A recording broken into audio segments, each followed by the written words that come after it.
impact that it's having on that hospital. Today, we were able to see Palo Seco and the deteriorating instances of that power plant, as well as going over to a brief in the JFO where we talked about the collaboration that we're having here in Puerto Rico, our emergency needs, but more so our long-term necessities so that we can rebuild appropriately. Afterwards, the CODEL went and flew to different parts of the island. I was not part of that flight, so I'll let them talk a little bit about it. But they were able to land, talk with people, see the damage firsthand, and I think that is a critical distinction and something that's very important. You can fly over it, you can see the pictures, but it's no comparison until you see the hard times and the pain that some of the people in Puerto Rico are going through, the level of devastation, and really the long-term recovery that we're looking ahead towards. So would like to thank all of the CODEL, but particularly Chairwoman Murkowski for being able to plan this effort and focusing on one of our current priority, which is lifting up the energy grid for once, and secondly, making sure that putting it back together is no substitute for making it much better in the future. So again, the people of Puerto Rico welcome you. We're very thankful for your leadership, and we hope to count with your support in Congress as the new measures are being seen in Washington, particularly the supplemental bill that will be determining initial condition for the rebuilding of Puerto Rico. I would like to introduce our Congresswoman, Jenniffer González, so that she may speak about the activities that have occurred and the experience with the CODEL. Thank you, Governor, and thank you all of you for being here. I think this is a different CODEL. I mean, we have different CODELs in the last weeks, but actually this one not just only went directly to the Hospital El Niño to see the Tesla battery system that they actually put in plan there. We were there last night after coming from the Virgin Islands. So this CODEL visited Virgin Islands and then Puerto Rico. Today in the morning, the governor just said about what was the agenda, but afterwards we took a helicopter and we went directly to Barranquitas. As you may know, Barranquita is one of the towns that has been affected directly by a lot of roads that are being collapsed, bridges that are being washed out, a lot of landslides, mudslides, and people there were actually with the mayor after we saw different roads, 146, 152, 143. We got opportunity to went directly to the recovery center, where you got SBA, you got local agencies, FEMA, among others.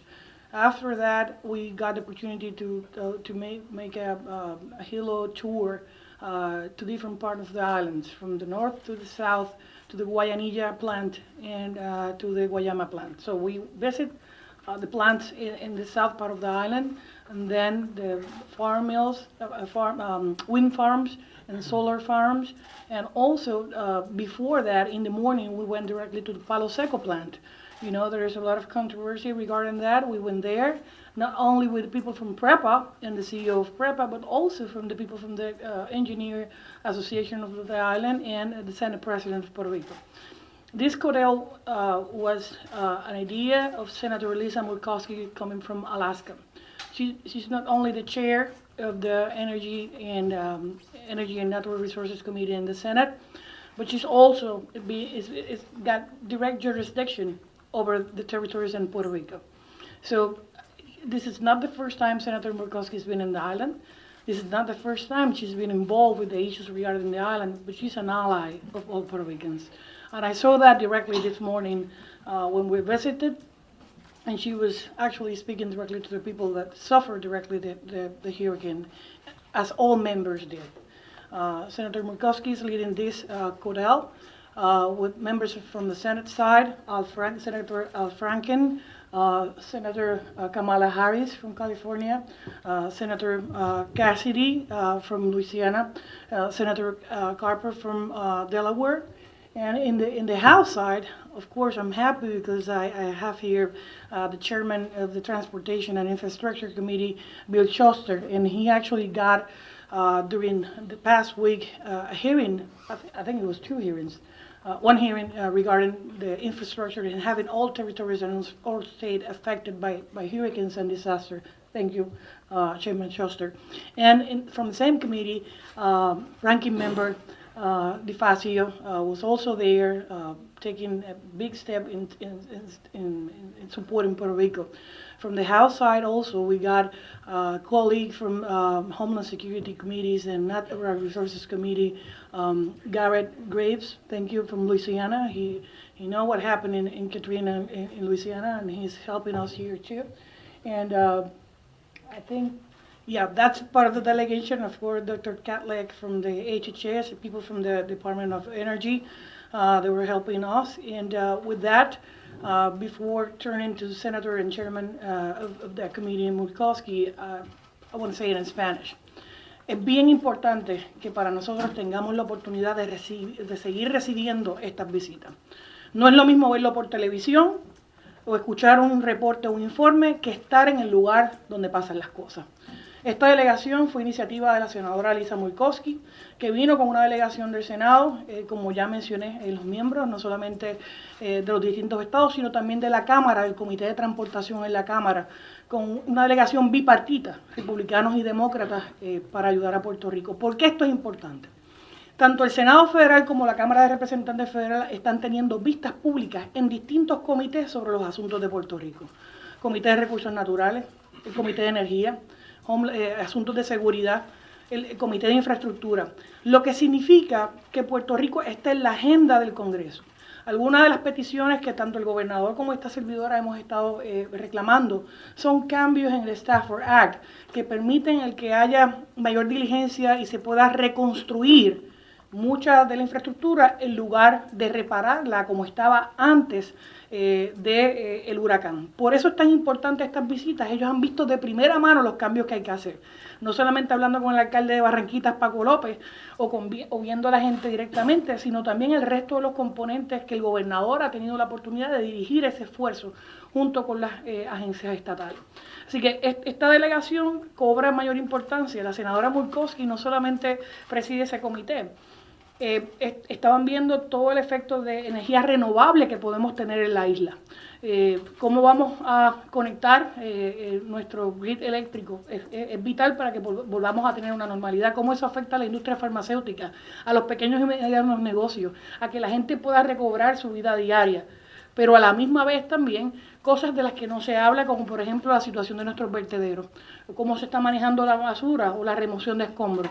Esas cosas la senadora Murkowski ha dirigido ese proceso también en Alaska, que padecen de muchas de estas situaciones. Having said that, now if the government allow me, I will let you to speak about this hotel, Chairwoman Lisa Murkowski. Congresswoman, thank you, and Governor, thank you very much. To those who have joined me on the CODEL, I greatly appreciate your being here, your listening, your observing, and moving forward how we will act together.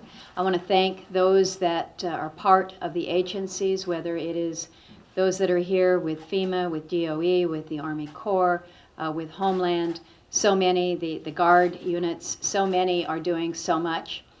I will tell you, I have seen my share of disasters, but the reality on the ground is just extraordinary. Everywhere we flew this morning, this afternoon, everywhere we flew, we saw devastation.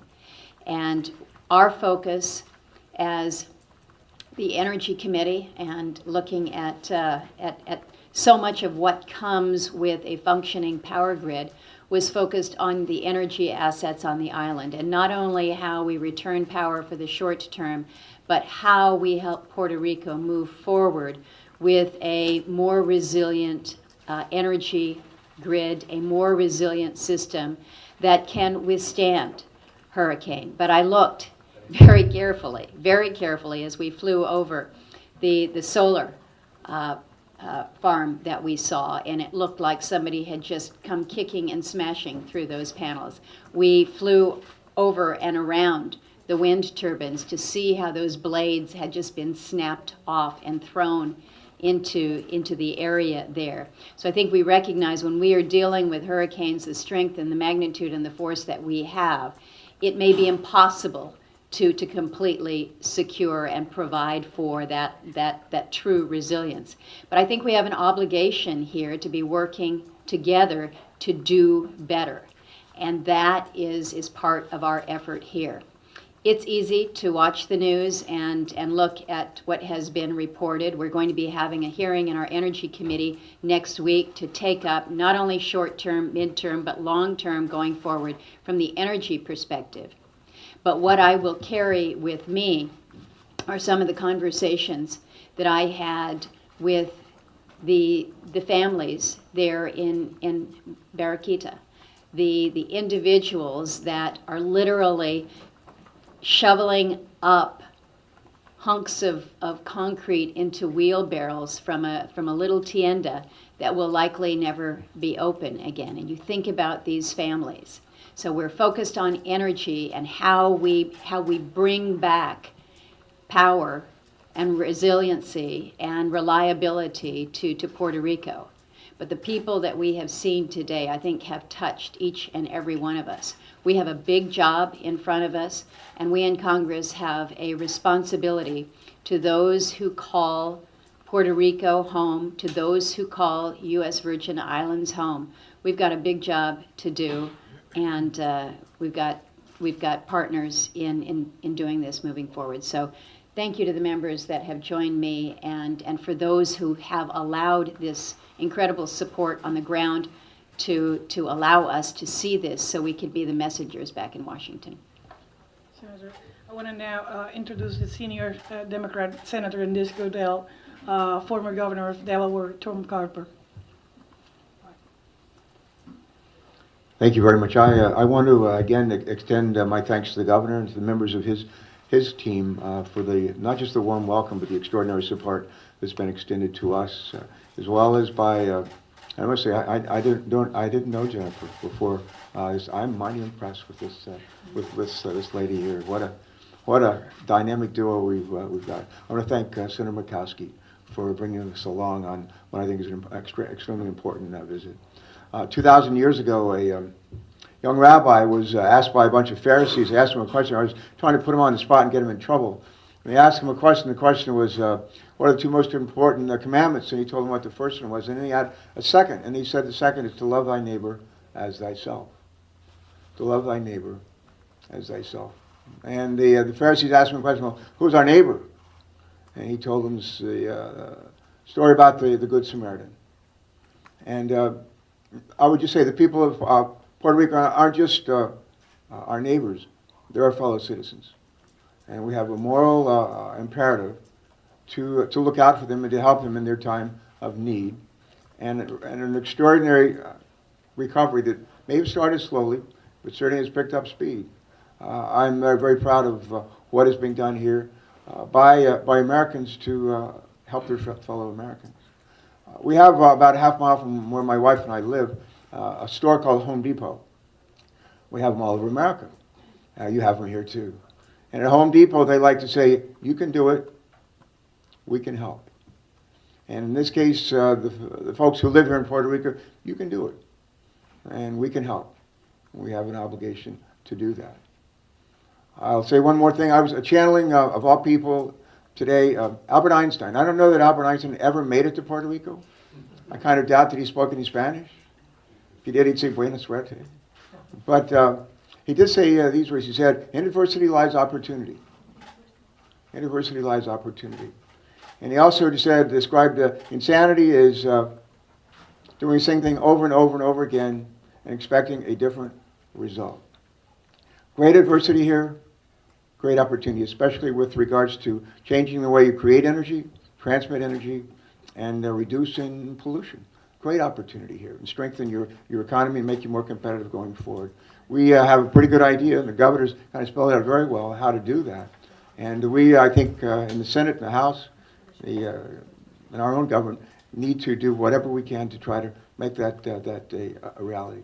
The other thing is that these storms are going to come again. And if the last several years are any indication, they're going to come back stronger. And we have to be more resilient. And the idea of simply rebuilding what we have here and expecting things to be different, the people here are resilient. And when we leave behind the infrastructure for energy and transportation, it needs to be more resilient as well. Buena suerte. Mucho gusto. Gracias. Thank you. And now with you, the Chairman of Transportation and Infrastructure in the House, Bill Shuster. Well, thank you very much, Congresswoman Gonzalez. Again, I want to say thanks to the folks in Puerto Rico, the governor, for your folks sharing them with us, the first responders, and of course the federal government folks that are here, the FEMA, Homeland Security, and our U.S. military. What a fabulous job you've done, and thank you so much for all of you, the effort you put into this recovery.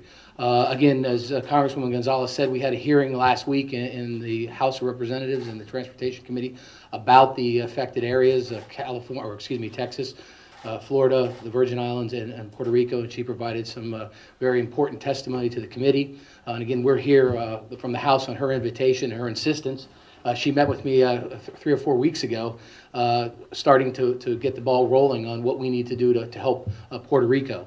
The Transportation Committee has jurisdiction over the Stafford Act, which governs how FEMA and how our responders, the federal government, responds to these recoveries and mitigation. I think we're going to have to take a hard look at it. I know my colleague Peter DeFazio and I have already started talking about things we can do to give the island of Puerto Rico, and the message from Congresswoman Gonzalez and the governor was flexibility. You need flexibility to go forward. Just going forward with what you have, just repairing that, I don't think it's going to get the job done in the long run. It's, as the governor pointed out, it's not money well spent by anybody. So we need to take a hard look at that. And I know that the Congresswoman Gonzalez has already filed amendments to the Stafford Act, and we're going to work very closely with her as we move this through the House of Representatives. And again, I want to thank for all the hospitality here, but also for the tremendous work and effort that's gone into this recovery. So thank you very much. Thank you, Chairman. Now, Ranking Member in Transportation Committee in the House, Peter DeFazio. Well, I'd just echo the sentiments of those who preceded me in terms of thanking both the people of Puerto Rico and all of those who've come to their aid. Natural disasters do not observe political boundaries. And you can see the chairman and I are in substantial agreement that it's time to update, modernize the Stafford Act, and we're hoping that Puerto Rico can become the model for how we rebuild, not just simply restore, but rebuild in a new way, a way that we've talked about the grid already, but also the transportation network. We saw one major highway out of Barranquitas that it can't be replaced where it was. It's going to have to be rerouted. So we've got to look at different ways of doing things, and we want to help you. So that's why we're here to learn. I've seen a lot of it. I've seen earthquakes, floods, devastating fires, but everything that's happening here adds up to more than all that. So it's an incredible challenge, but we're going to be with you. Thank you. Thank you. Now I want to introduce Dr. Cassidy, who was a member of the House and I is a member of the Senate, representing Louisiana. And as you may know, we got actually here 2 members from the Louisiana delegation. And thank you, Dr. Cassidy, for being here. Thank you. Being from Louisiana, we know firsthand the devastation that can happen from great storms, the resilience of Americans as we come back, the need for help from others, because sometimes the job is so much bigger than one state or one commonwealth can handle. And lastly, the need for constant attention by others. If folks are not coming from elsewhere to look at what has happened here, there's always a little risk that it goes to back burner. This needs to stay on the front burner. And I say that as a guy from Louisiana, who 10 years after Katrina, we still see the lingering effects. We don't want it to be 10 years for Puerto Rico. We wish it to be 10 months or 2 years or 3 years, but that much more rapid. And I thank the chair for organizing this and the congresswoman for getting us together. It has been incredibly helpful for me. And you have my commitment as someone whose own state has lived through this, that we will do whatever we can in conjunction with you for Puerto Rico to come back better than ever. Thank you. Thank you, Senator. And now, Senator Al Franken from Minnesota. You all know him, and we are grateful for having him here. Thank you, Congresswoman Gonzalez. Thank you for hosting us, and you too, Governor. And Lisa Murkowski, thank you for organizing this and leading on this. This is, I'll be short, this is an opportunity. As much as this was a tragedy, this is an opportunity to have a resilient, sustainable grid, and to do that also with transportation, with architecture, with buildings. There's no substitute for being on the ground and seeing it. So I just know that we're going to be on it. Thank you. Now, former Attorney General from California and Senator from California, Kamala Harris. I want to thank Senator Murkowski for leading this delegation. It is critically important that if we, as policymakers, are going to be relevant, that we walk the streets where the people are, that we hear, smell, and see the experience they're having. And right now, the people of Puerto Rico have experienced so much devastation, and it is our charge to be here to see them and to hear them and to go back and to fight for them. And so that's why we are here. And I can't think of a story that better symbolizes the commitment that we have going forward. And it's a young mother, she's pregnant, she's due in January, that we met in Barranquitas. And she cannot get back into her home. And she recently got this home, obviously with the idea that this would be the nest for her baby who is coming and for her family. And she is separated, literally physically separated, cannot get back into that home. And so as we go forward and we go back to Washington, D.C., I'm going to have her in mind and all that we need to do to make sure that when that baby comes in January and as that baby grows up, that we have done everything we can to fight for our fellow Americans here in Puerto Rico. Thank you. Thank you, Kamala. Now I get a colleague that is serving in transportation and infrastructure, also in natural resources. But he actually is an expert in these recovery efforts. He led the recovery of Louisiana after Katrina, working with the governor at that time. So for me, it's important to have Garrett Graves here representing Louisiana as part of this delegation. Garrett. Thank you, Congresswoman. You know, anytime you have a disaster like this, it's time for our country to come together. And it was fantastic being here, seeing Louisiana boats delivering fuel, Louisiana National Guard being here, and our Homeland Security officials from the state of Louisiana helping and coming together. As Congressman DeFazio said, disasters don't recognize political parties, socioeconomic classes, races, or anything else. It affects absolutely everyone. And we need to continue coming together and making sure that we don't just recover Puerto Rico or restore it to pre-hurricane conditions, but truly bring it back in a better, stronger, more resilient way. Every disaster is different, and being here on the ground and actually seeing what's happening here has been very enlightening, I think, and educational for all of us.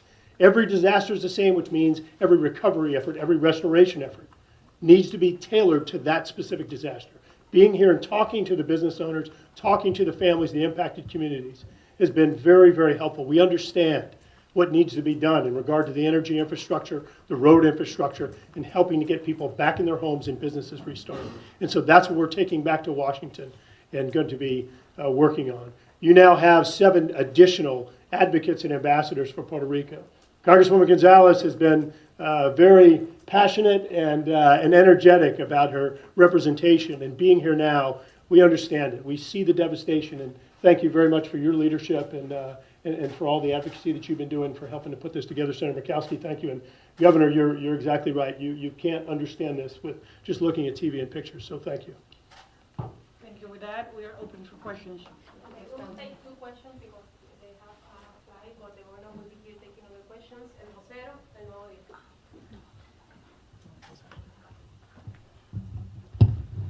Hi. For Congresswoman Murkowski, and also if it is possible for Congressman Shuster, regarding specifically on the bill that was introduced by Congresswoman Gonzalez to not just reconstruct the grid, but also to have a new one more stronger. do you see the support for that bill in not just in the committee but for Congress in general? Bill, go ahead, because it's Sure. your bill, but I'll Sure. speak to the Senate side. She filed a bill that, with the Appropriations Committee, so it's possible to go through to make these adjustments to the Stafford Act. And I believe her bill or amendment talks about giving the Puerto Rico or the FEMA, the responders, the federal government, to have more flexibility in how they move forward. Current law says you can only rebuild it to what it was pre-disaster. And I think we all know that what was there pre-disaster just isn't, it was a modern system. So again, we're looking at that, and we'll be working through the process here, and that it'll be on, I believe, we'll be talking about it in an appropriations bill in the supplemental, and again, it's very likely it could move then. And I'm also on the Senate Appropriations Committee as well as Energy. This is something that we have been looking at on the Senate side, looking to not only the language that Congresswoman González has led on, but I've had discussions on just exactly this, how we can gain more flexibility within the Stafford Act.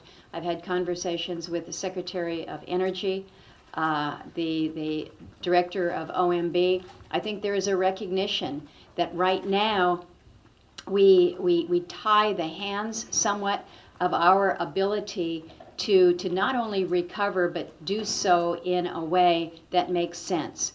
We hear a lot of discussion about we don't want to throw good money after bad. We have to get the power on for the people of Puerto Rico. That is the immediate need. I think we recognize that. But we can't be in a situation where we put blue roofs on, we put some generators on the island, and then we say, whoops, we got to move on to the next disaster. We've got an obligation, I think, here with regards to the power and the energy that comes to this island to do better as we move forward. It makes no sense to rebuild a 50-year-old system when we know what our opportunities and our options are. And I think that's what you will see, not only as it relates to here in Puerto Rico, but the level of disaster that we've seen around the country this year, from Houston to California to Florida, it is there. So let's look at these federal laws to determine how we can do better for all U.S. citizens. Hi, to Senator Murkowski. Do you think that after the passage of Hurricane Maria, the objective or the purpose of the Oversight Board was transformed? I don't know that the purpose of the Oversight Board was transformed. I think it certainly puts the Oversight Board in a more challenging position. In addition to dealing with what the Oversight Board was tasked to do as it relates to Puerto Rico's finances, now you have a disaster on top of it. So is it more challenging? Absolutely. But I don't think that you have eroded, for instance, the authorities within the oversight. I think you have just made the work of the Oversight Board more challenging.